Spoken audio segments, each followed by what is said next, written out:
عالمی منڈیوں کے لیے پچھلا ہفتہ بہت ابتری والا تھا، جب یورپ میں سٹاکس کی قیمتیں گریں اور ایشیا میں منڈیوں کی صورتحال ملی جلی رہی۔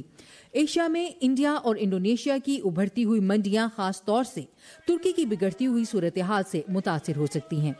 امریکہ نے ترکی میں قید امریکی پادری اینڈریو برنسن کی رہائی نہ ہونے کی صورت میں ترکی کے خلاف نئی اضافی پابندیوں کی دھمکی دی ہے۔ تاہم امریکی محکمہ خارجہ کی ترجمان کے مطابق امریکہ ترکی کے معاشی مسائل کے لیے ذمہ دار نہیں۔ ترکی کی اقتصادی صورتحال کافی عرصہ پہلے خراب ہونا شروع ہو گئی تھی اور یہ اگست میں لگائی جانے والی پابندیوں سے پہلے کی بات ہے۔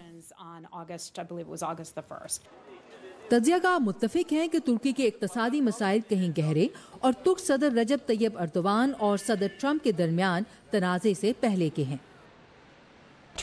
ترکی کی معیشت کا تعمیری ڈھانچہ اس لحاظ سے مضبوط نہیں کہ اس کا انحصار بہت زیادہ تیز رفتار نمو، سستے کریڈٹ، تعمیری شعبے کے پروجیکٹس پر انحصار اور سب سے خطرناک بات غیر ملکی قرضے خاص طور سے ڈالر پر ہے۔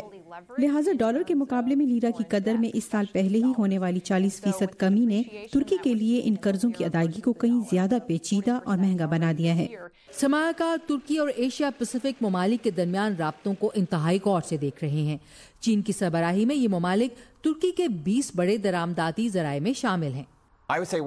میرے خیال سے ہم 1990 کی دہائی کے بحران جیسی صورتحال کی جانب نہیں جا رہے، کیونکہ ہمیں ترکی سے باہر اس صورتحال کے پھیلنے کا خدشہ نہیں، جیسا کہ 90 کی دہائی میں ایشین ٹائیگرز میں تھا۔